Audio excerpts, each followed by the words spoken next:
Hello guys, Malayalam റോക്കസിന്റെ ഒരു പുതിയ വീഡിയോയിലേക്ക് എല്ലാവർക്കും സുസ്വാഗതം. അപ്പോൾ നമ്മൾ ഇന്നിവിടെ ഓപ്പോ A31 റിവ്യൂ ആണ് നടത്താൻ പോകുന്നത്. അതായത് ഞാൻ ഏകദേശം 100 ദിവസത്തോളം ഇത് ഉപയോഗിക്കാൻ തുടങ്ങിയിട്ട്. അപ്പോൾ ഇതിനെക്കുറിച്ചുള്ള ഫുൾ ഡീറ്റെയിൽസ്, അതായത് ഇതിന്റെ പ്രോൺസ് ആൻഡ് കോൺസ് നമ്മൾ ഇന്ന് ഈ വീഡിയോയിലൂടെ ചർച്ച ചെയ്യുകയാണ്. അപ്പോൾ നമുക്ക് നേരെ വീഡിയോയിലേക്ക് പോകാം. ഗായ്സ്, ഇതാണ് നമ്മുടെ ഓപ്പോ A31 ബോക്സ്. ഇതിനുള്ളിൽ നമുക്ക് ലഭിക്കുന്നത് പറഞ്ഞു കഴിഞ്ഞാൽ ഒരു അഡാപ്റ്ററും പിന്നെ അതുപോലെ തന്നെ ഒരു USB കേബിളും ലഭിക്കുന്നുണ്ട്. പിന്നെ അതുപോലെ തന്നെ ഒരു ട്രാൻസ്പെറൻറ്റ് കവറും നമുക്ക് ഇതിൻ്റെ ഉള്ളിൽ ലഭിക്കുന്നുണ്ട്. പിന്നെ സാധാരണ മൊബൈലുള്ളവർ തന്നെ ഒരു വാറണ്ടി കാർഡും പിന്നെ അതുപോലെ തന്നെ ഒരു യൂസർ ഗൈഡ് നമുക്ക് ഈ ബോക്സിനുള്ളിൽ. ഇനി നമുക്ക് നേരെ മൊബൈലിൻ്റെ കാര്യങ്ങളിലേക്ക് കിടക്കാം. ഗായ്സ്, ഇതാണ് നമ്മുടെ ഓപ്പോ A31 ബഡ്ജറ്റ് മൊബൈൽ. അപ്പോൾ ഇതിനെക്കുറിച്ചുള്ള ഡീറ്റെയിൽസ് പറയുകയാണെങ്കിൽ, അതായത് ഇപ്പോൾ എൻ്റെ കയ്യിലേക്ക് ഈ മൊബൈൽ 4GB റാമും അതുപോലെ തന്നെ 64GB ഇൻറ്റേർണലാണ് ഇതിനുള്ളത്. പിന്നെ ഇതിൻ്റെ തന്നെ വേറെ റയർ ഉണ്ട്. ഒന്നുകൂടി മികച്ചത് പറഞ്ഞു കഴിഞ്ഞാൽ 128GB അതുപോലെ തന്നെ 4GB റാമും. അതായത് രണ്ടിനും സെയിം ഫ്യൂച്ചേഴ്സാണ് വരുന്നത്. അതായത് 8MB മെഗാ പിക്സലിൻ്റെ ഫ്രണ്ട് ക്യാമറ, അതുപോലെ തന്നെ 12MB ബാക്ക് ക്യാമറ. പിന്നെ ഇതിൽ പറയാനുള്ളത് 2MB ഡെപ്ത് ക്യാമറ നൽകുന്നുണ്ട്. അതുപോലെ തന്നെ 2MB മാക്രോ ലെൻസ് നമുക്ക് ഇതിൽ കിട്ടുന്നുണ്ട്. പിന്നെ ഇതിനെക്കുറിച്ച് പറയുകയാണെങ്കിൽ ഒരു അത്യാവശ്യം നല്ല വീഡിയോ ക്വാളിറ്റി, എല്ലാ സൗണ്ട് ക്വാളിറ്റി ഒക്കെ നല്ല അടിപൊളിയായിട്ട് കിട്ടുന്നുണ്ട്. പിന്നെ ക്യാമറയുടെ പെർഫോമൻസ് പറഞ്ഞാൽ അടിപൊളി. കാരണം ഏതൊരു ഫോട്ടോ അല്ലെങ്കിൽ വീഡിയോ എടുക്കുകയാണെങ്കിൽ അത്രയും ഫോക്കസിങ്ങും നല്ല അടിപൊളിയായിട്ട് ക്ലാരിറ്റിയിൽ നമുക്ക് എന്ത് വീഡിയോസും ഫോട്ടോസും എടുക്കാൻ കഴിയും. അതായത് ഇപ്പോൾ ഏത് വീഡിയോസും ഫോട്ടോസും എടുക്കുന്ന കാര്യത്തിലാണെങ്കിൽ ഓപ്പോക്കാർ പറഞ്ഞു കഴിഞ്ഞാൽ ക്യാമറ ക്വാളിറ്റിയാണ് അവർ ഏറ്റവും കൂടുതൽ പ്രാധാന്യം നൽകുന്നത് ഓപ്പോക്കാരുടെ കേസിൽ. പിന്നെ നല്ല അത്യാവശ്യം കണ്ടില്ലേ ഇതിൻ്റെ ഡിസ്പ്ലേ പറയുന്നത് ഏകദേശം 6.5 ഇഞ്ചാണ് ഇതിൻ്റെ ഡിസ്പ്ലേയുടെ ലെങ്ത്ത് എന്ന് പറയുന്നത്. പിന്നെ അതുപോലെ തന്നെ വാട്ടർ ഡ്രോപ്പ് സ്ക്രീനാണ് നമുക്ക് ഇതിൽ നൽകിയിരിക്കുന്നത്. അതായത് നല്ലൊരു കർവ് ഡിസൈനാണ്. പിന്നെ കൂടാതെ സ്ലിം ആൻഡ് സ്ലീക്കാണ്. അതായത് കയ്യിൽ പിടിക്കുമ്പോൾ തന്നെ അതിനൊരു പ്രത്യേക ഫീലാണ് നമുക്ക് ലഭിക്കുന്നത്. പിന്നെ അതുപോലെ തന്നെ ഇത് 2 കളറിലാണ് അവൈലബിൾ. അതായത് ഫാൻറ്റസി വൈറ്റും അതുപോലെ തന്നെ മിസ്റ്ററി ബ്ലാക്ക്. ഇപ്പോൾ എൻ്റെ കയ്യിൽ ഇരിക്കുന്നത് മിസ്റ്ററി ബ്ലാക്ക് ആണ്. കാരണം എനിക്ക് ബ്ലാക്ക് ആണ് കുറച്ചുകൂടി കൂടുതൽ ഇഷ്ടം. അതുകൊണ്ടാണ് ഞാൻ ബ്ലാക്ക് എടുത്തത്. കണ്ടില്ലേ?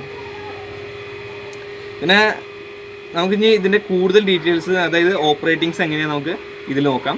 അപ്പോൾ ഹലോ ഗൈസ്, ഇതാണ് നമ്മുടെ ഓപ്പോ A31 സീരീസിൻ്റെ മോഡൽ. ഇതൊരു ബഡ്ജറ്റ് ഫോണായിട്ടാണ് മിക്ക ആമസോണിലും ഫ്ലിപ്കാർട്ടിലും ഒക്കെ ഇതൊരു മിക്ക ആൾക്കാരിലും ഇത് അറിയപ്പെടുന്ന ഒരു ബഡ്ജറ്റ് ഫോണായിട്ടാണ്. അപ്പോൾ നമുക്ക് ഇതിൻ്റെ ഓപ്പറേറ്റിങ്സും ഇതിനെ കുറിച്ചുള്ള കൂടുതൽ ഡീറ്റെയിൽസ് നമുക്ക് നോക്കി നോക്കാം. അപ്പോൾ നമ്മൾ ഇതിൻ്റെ ഫസ്റ്റ് ഇംപ്രഷനാണ് നോക്കുന്നത്, അതായത് ഓവർവ്യൂ. നമുക്ക് ഇതൊന്ന് പവർ ബട്ടൺ ഓണാക്കി എത്രത്തോളം സ്പീഡിലാണ് ഇത് ഓൺ ആവുന്നതെന്ന് നോക്കി നോക്കാം. കണ്ടില്ലേ? അത്യാവശ്യം കുഴപ്പമില്ലാത്ത സ്പീഡിൽ തന്നെയാണ് നമ്മുടെ ഓപ്പോ A31 ഇത് ഓവർവ്യൂ. ഫ്രണ്ട് സൈഡിലെ വാൾപേപ്പറൊക്കെ നല്ല അത്യാവശ്യം സ്പീഡിൽ തന്നെയാണ് വരുന്നത്. ഇനി അടുത്തതിനെ നോക്കാനുള്ളത് പറഞ്ഞു കഴിഞ്ഞാൽ ഇതിൻ്റെ ഫിംഗർ പ്രിൻറ്റ് സെൻസറാണ്. അതായത് ഈ ഫിംഗർ പ്രിൻറ്റ് സെൻസർ എത്രത്തോളം സ്പീഡിലാണ് വർക്ക് ചെയ്യണതെന്ന് നമുക്കൊന്ന് നോക്കി നോക്കാം. കണ്ടില്ലേ? അപ്പോൾ ഗൈസ് കണ്ടില്ലേ, ഇതാണ് അത്രയും ഏകദേശത്തോളം ഒരു അത്യാവശ്യം കുഴപ്പമില്ലാത്ത സ്പീഡിലാണ് നമ്മുടെ ഫിംഗർ പ്രിൻറ്റ് സെൻസർ വർക്ക് ചെയ്യുന്നത്. അപ്പോൾ A31 finger print sensor work ചെയ്യുന്നത് അത്യാവശ്യം കുഴപ്പമില്ലാത്ത വിധത്തിലാണ്. പിന്നെ അതുപോലെ തന്നെ ഇനി അടുത്ത് നമ്മൾ നോക്കുന്നതെന്ന് പറഞ്ഞാൽ ഇതിൻ്റെ വീഡിയോ ക്ലാരിറ്റി അതുപോലെ തന്നെ സൗണ്ട് ക്വാളിറ്റിയാണ്. അപ്പോൾ നമുക്ക് ഒരു യൂട്യൂബിൽ നിന്ന് ഏതെങ്കിലും ഒരു വീഡിയോ എടുത്ത് നമുക്കൊന്ന് ജസ്റ്റ് ഒന്ന് നോക്കി നോക്കാം.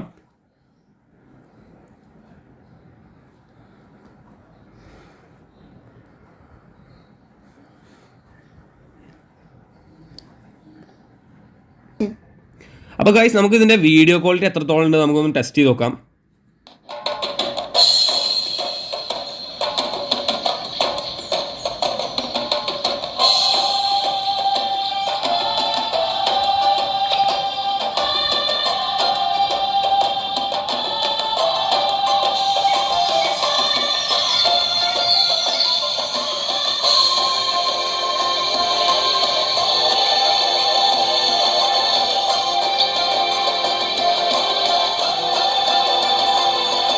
അപ്പോൾ ഗൈസ് കണ്ടില്ലേ എത്രത്തോളം ക്ലാരിറ്റിയിലാണ് നമുക്ക് ഓപ്പോക്കാർ നമ്മുടെ ഇപ്പോൾ എന്ത് വീഡിയോ കാണാനാണെങ്കിലും സൗണ്ട് ക്വാളിറ്റി ആണെങ്കിലും അത്യാവശ്യം കുഴപ്പമില്ലാത്ത വിധത്തിലാണ് നമുക്ക് ഓപ്പോക്കാർ നമുക്കിത് തന്നിരിക്കുന്നത്, മൊബൈലിൽ സെറ്റ് ചെയ്ത് തന്നിരിക്കുന്നത്. പിന്നെ നമ്മൾ ഇതിലിപ്പോൾ വേണമെങ്കിൽ നമുക്കൊന്ന് സൗണ്ട് ക്വാളിറ്റി കൂടി ചെക്ക് ചെയ്യാം. അതായത് ഇപ്പോൾ ഇതിൽ കേട്ടുണ്ടാവും സൗണ്ട്, പക്ഷേ അത് അത്രത്തോളം ക്ലിയർ ആയിട്ടുണ്ടാവില്ല, മനസ്സിലായി. പക്ഷേ ശരിക്കും പറയുകയാണെങ്കിൽ ഞങ്ങൾക്ക് കേൾക്കുമ്പോൾ ഇതിൻ്റെ ഏകദേശം സൗണ്ട് പറഞ്ഞാൽ അടിപൊളിയായിട്ടാണ് കേൾക്കുന്നത്. അതായത് ഒരു അത്യാവശ്യം നല്ലൊരു എഫക്റ്റിൽ തന്നെയാണ് ഇതിൻ്റെ സൗണ്ട് ക്വാളിറ്റി ഉള്ളത്. പിന്നെ നമുക്ക് വേണമെങ്കിൽ ഇതിൻ്റെ മ്യൂസിക് സെക്ഷൻ ഒന്ന് നോക്കി നോക്കുക. അതായത് മ്യൂസിക് ഒന്ന് ഓൺ ആക്കിയിട്ട് ഇതിൻ്റെ സൗണ്ട് ക്വാളിറ്റി നിങ്ങൾക്ക് വേണ്ടി ഒന്ന് കേൾപ്പിച്ച് തരാം. അപ്പോൾ ഗൈസ്, ഞാനിപ്പോൾ തൽക്കാലം ഇപ്പോൾ ഒരു സോങ് ഇതിൽ നോക്കിയപ്പോൾ ഇതാണ് ഇപ്പോൾ കിട്ടി. ജസ്റ്റിൻ ബീബറിൻ്റെ ഒരു നല്ല അടിപൊളി സോങ് ആണ് നമുക്ക് കിട്ടിയത്. ഡാസ്പാസീതോ എന്ന് പറഞ്ഞ സോങ് ആണ് നമുക്കിത് ലഭിച്ചിരുന്നത്. അപ്പോൾ നമുക്കിതൊന്ന് ജസ്റ്റ് നോക്കി നോക്കാം എത്രത്തോളം ഇതിൻ്റെ സൗണ്ട് ക്വാളിറ്റി ഉണ്ട് എന്ന്. അത്യാവശ്യം ഒരു കുഴപ്പമില്ലാത്ത ടൈപ്പിലാണ് നമുക്കിത് കേൾക്കാൻ കഴിയും. പിന്നെ നിങ്ങൾക്കിത് വീഡിയോ എടുത്ത് കേൾക്കുമ്പോൾ പറഞ്ഞു കഴിഞ്ഞാൽ അതിൻ്റെ അത്രത്തോളം ആ ക്വാളിറ്റി ഇപ്പോൾ ഈ ഫോണിൽ നമ്മൾ കേൾക്കുന്ന വിധത്തിൽ ഇപ്പോൾ ഈ വീഡിയോയിൽ എടുക്കുമ്പോൾ കിട്ടുമെന്ന് എനിക്കറിയില്ല. എന്നാലും ഒരു അത്യാവശ്യം കുഴപ്പമില്ലാത്ത നല്ലൊരു അടിപൊളി സൗണ്ട് ക്വാളിറ്റി തന്നെയാണ് നമുക്ക് ഓപ്പോക്കാർ നൽകിയിരിക്കുന്നത്. അപ്പോൾ ഗൈസ് നമ്മൾ ഇനി അടുത്തതിൻ്റെ ചെക്ക് ചെയ്യാൻ പോകുന്നത് പറഞ്ഞാൽ ക്യാമറ ക്വാളിറ്റിയാണ്. അതായത് ഇതിൻ്റെ ക്യാമറ എത്രത്തോളം നല്ല പെർഫെക്റ്റ് ആണോ വർക്ക് ചെയ്യണത് നമുക്കൊന്ന് നോക്കി നോക്കാം. അപ്പോൾ ഇതിൻ്റെ ക്യാമറയിൽ ഞാൻ ഇപ്പോൾ ജസ്റ്റ് ഒന്ന് എൻ്റെ ഒരു നോട്ട്ബുക്ക് ഞാൻ ഒന്ന് ജസ്റ്റ് ഒരു ഫോട്ടോ എടുത്തിരുന്നു. അപ്പോൾ അതിൻ്റെ ഒരു ലുക്ക് കാണിച്ചു തരാം. കണ്ടില്ലേ? ഞാൻ ജസ്റ്റ് ഒന്ന് നിങ്ങൾക്ക് കാണിച്ചു തരാൻ വേണ്ടിയിട്ട് ജസ്റ്റ് ഒരു ഫോട്ടോ എടുത്തു എന്നുള്ളൂ. പിന്നെ ഇനി അതുപോലെ തന്നെ നമുക്ക് ഇനി ഇതിൽ മാക്രോ ലെൻസ് പറഞ്ഞൊരു ഓപ്ഷൻ ഉണ്ട്. മിക്ക ആളുകൾക്കും ഇതിൽ അറിയില്ല എങ്ങനെയാണ് ആ മാക്രോ ലെൻസ് പറഞ്ഞ സാധനം ഇതിൽ ആക്ടിവേറ്റ് ആക്കുന്നത്. അപ്പോൾ അതായത് നമുക്ക് ഈ ക്യാമറയുടെ അവിടെ 3 കുത്ത് കണ്ടില്ലേ, 3 വര, ആ 3 വരയിലൊന്ന് ജസ്റ്റ് തൊടുക. അതിന് ശേഷം അതിൽ എക്സ്പേർട്ട് എന്നുള്ളൊരു ഓപ്ഷൻ ഉണ്ട്. അതിൽ തൊട്ടതിന് ശേഷം മോൾ ഭാഗത്ത് കാണുന്ന ആ പൂവിൻ്റെ ഒരു ചിഹ്നല്ലേ അതൊന്ന് തൊടുക. അതിന് ശേഷം ഇത് സെൻറ്ററത്തേന്ന് ഒന്ന് തൊടുക. അതിൽ തൊട്ടാലും മതി. അപ്പോൾ കുറച്ചും കൂടി ബെസ്റ്റ് 4 സെൻറ്റിമീറ്റർ എന്നാണ് ഇതിൽ പറഞ്ഞിരിക്കുന്നത്.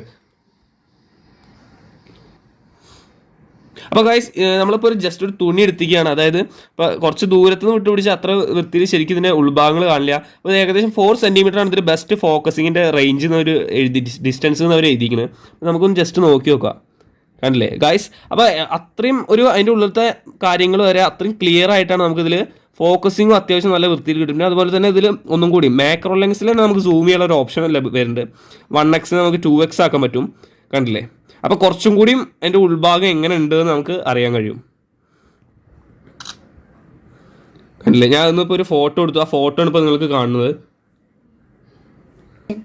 അപ്പോൾ ഗൈസ് നമ്മളിപ്പോൾ ഈ ഫോട്ടോ കണ്ടില്ലേ, ഇത് എത്രത്തോളം ക്ലാരിറ്റിയിൽ നമുക്ക് ഫോട്ടോസ് കിട്ടുന്നത് കണ്ടില്ലേ? ഇനിയിപ്പോൾ നമുക്കിത് വിടാം. ക്യാമറയുടെ ക്യാമറ ഇനിയിപ്പോൾ കണ്ടൂല, അത്യാവശ്യം നല്ലൊരു അടിപൊളി ഫോക്കസിങ്ങും അതുപോലെ തന്നെ അത്യാവശ്യം നല്ലൊരു ക്ലാരിറ്റിയിൽ തന്നെ കിട്ടുന്നു. പിന്നെ അതുപോലെ തന്നെ ക്യാമറയിൽ വേറൊരു കാര്യം ഞാൻ പറയാൻ പറഞ്ഞു. അതായത് നമുക്ക് എക്സ്പേർട്ട് ഓഫ് ചെയ്ത് പിന്നെ നമുക്ക് സാധാ ഫോട്ടോ എടുക്കുമ്പോൾ അതിൽ ഡാസിൽ കളർ മോഡ് പറഞ്ഞൊരു ഓപ്ഷൻ ഉണ്ട്. അതായത് ഈ നമ്മുടെ ഫോട്ടോസിൻ്റെ ചിഹ്നമാതിരി ആ മുകളിൽ കിടക്കുന്ന ചിഹ്നമാണ്. അത് ജസ്റ്റ് ഒന്ന് ടച്ച് ചെയ്ത് കഴിഞ്ഞാൽ ഡാസിൽ കളർ മോഡ് ആക്ടിവേറ്റ് ആയി. അതായത് ഇപ്പോൾ നേരത്തെ ഞാൻ ഈ വെച്ചിരുന്ന ഈ പുതപ്പിൻ്റെ കളറ് വേറെ ഒരു ലൈറ്റ് ബ്ലൂ ആയിരുന്നു. പക്ഷേ ഇപ്പോൾ ഡാസൽ കളർ മോഡ് ഓൺ ആക്കിയപ്പോൾ അത് കുറച്ചും കൂടി ഡാർക്കായുള്ള ബ്ലൂ ആയി മാറി. അതായത് കുറച്ചും കൂടി ഇപ്പോൾ എന്തൊരു കാര്യം ഉണ്ടെങ്കിലും അതിനെ കുറച്ചും കൂടി എടുത്ത് കാണിക്കും. എന്തൊരു കളർ പറഞ്ഞാൽ എന്തൊരു വസ്തുവിനാണെങ്കിലും ഡാസൽ കളർ മോഡ് ഓൺ ആക്കി കഴിഞ്ഞാൽ ആ കളറിൻ്റെ ഒരു വേരിയേഷൻ ഇല്ലാതെ അതിനെ നല്ല വൃത്തിയിൽ കുറച്ചും കൂടി ക്ലാരിറ്റിയിൽ നമ്മൾ ഈ ഡാസൽ കളർ മോഡിൽ നല്ല ഓപ്ഷൻ നമുക്ക് നല്ല ഉപകാരമാണ്. അപ്പോൾ ക്യാമറയുടെ കാര്യങ്ങൾ നമുക്ക് ഇനി വിടാം.